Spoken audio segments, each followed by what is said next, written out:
Okay, so we have this question. It says, find all real solutions to the equation, blah, blah, blah. At this stage, whenever they say real solutions, just ignore the real. It just means solutions because you haven't done anything that's not real yet. You haven't done complex. So they just mean find solutions to the equation. And to understand this, first of all, the equation is impossible, right? You've never seen anything like this. So it means probably you don't need to solve it directly. There's some indirect way to do it if you see something that looks crazy like that. So what is the indirect way? The indirect way is because this stuff is blah, blah, blah, raised to the blah, blah, blah is equal to 1. And there are only very special cases where we can get something to raise to something else and give us 1. You can try anything else. Like if we tried, let's try, I don't know. Think of something that you might think, okay, maybe 0.5, and maybe if we square it, we can get 1. No, you get 0.25. You can think maybe if we raise it to the, I don't know, 0.5 maybe, raise it to the 1 over 2. Do we get 1? No, we don't get 1.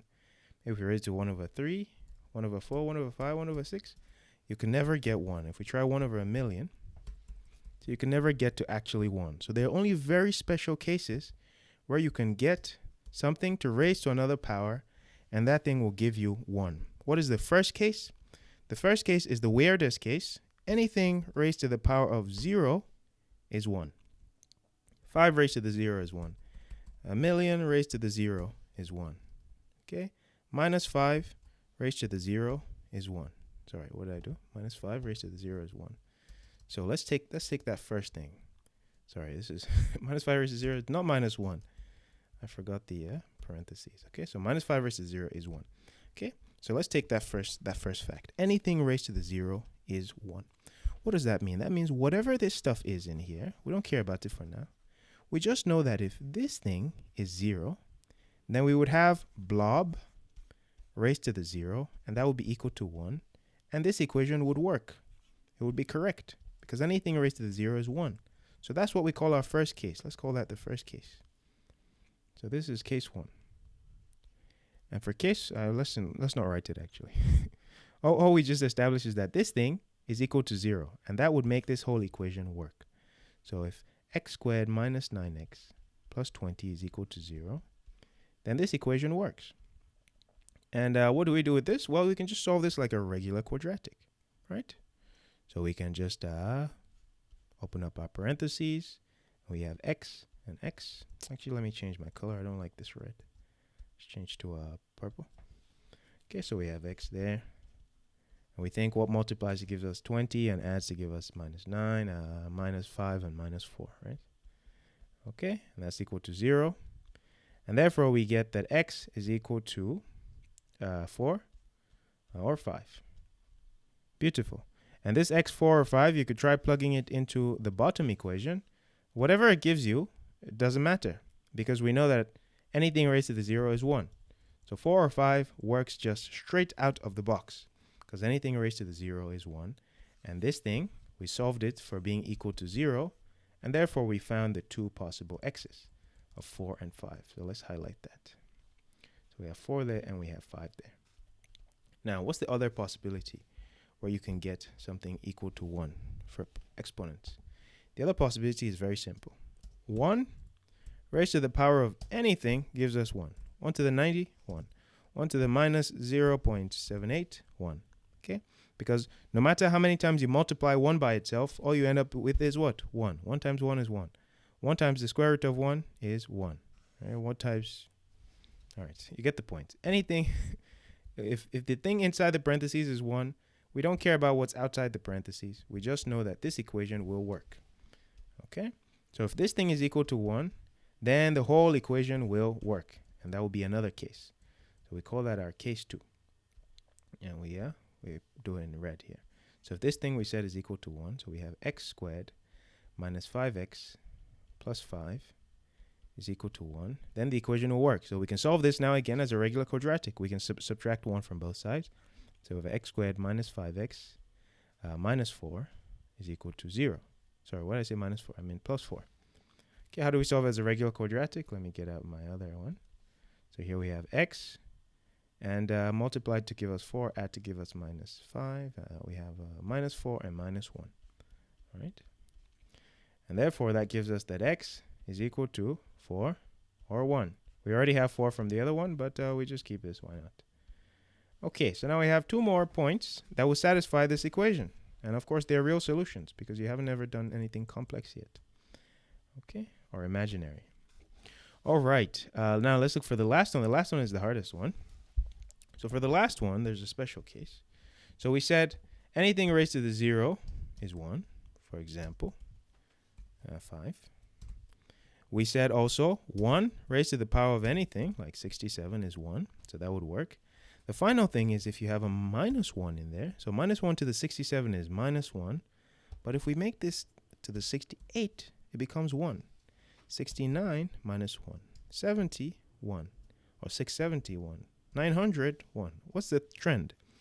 A negative number raised to an even power will give you a positive number. So let's do some examples with that.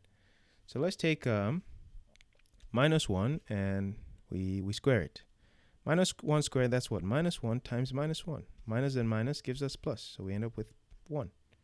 Okay, so even power, you get out the 1, right? How about minus 1 cubed? You do minus 1 times minus 1 times minus 1. Minus times minus is plus. Plus times minus is minus, so we come out with the minus 1. So you see why when it's an odd number, we get out minus 1. When it's an even number, we get out 1. So back to this. If this stuff in here is minus 1, and that stuff up there is even, then this equation will work. It will be equal to minus 1. Minus 1 raised to any even number will give us 1. Sorry, I said equal to minus 1. I meant equal to 1. Okay? So that's our last case. And it's a special case because there's sort of a condition there. So let's try that last case now. Let me delete all this. Okay? So for this last case now, we have what? Where's my thing? Okay, there you are. So for the last case, we want this guy to be equal to minus 1. So we have x squared minus 5x plus 5 equal to minus 1. And we can add 1 to both sides. That gives us x squared minus 5x plus 6 equals to 0. That's the equation. But also, the power needs to be even. So this thing needs to be even. Let's call this, let's just call it II or something. And II is even. So we'll check that at the end. So we solve this normally like a quadratic again. So that'll give us x and multiply to give us 6, add to give us minus 5. That should be minus 3 and minus 2, right? Okay. And so then we get that x is equal to 3 or 2. But be careful.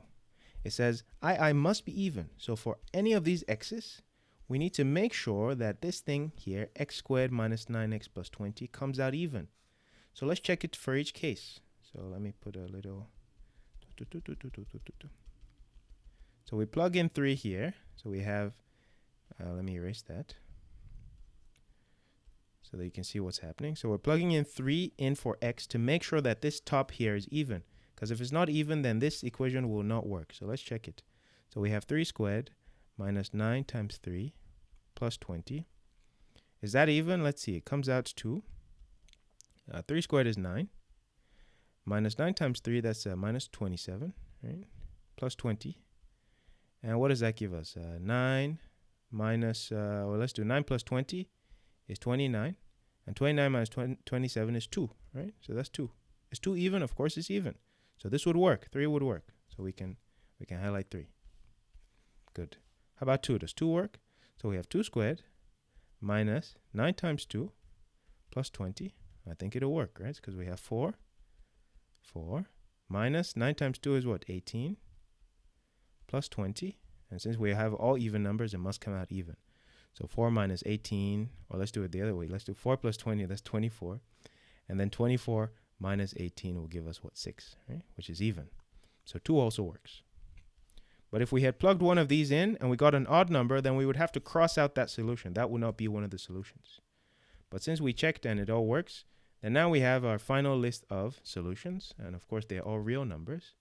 So our solutions, answers, will finally be equal to, we have 1, 2, 3, 4, and 5. Okay? And it's not, you usually won't get them this neat, 1, 2, 3, 4, 5. But I'll add another problem, a similar problem for you to try to make sure you really understand it. Okay, good luck with that one.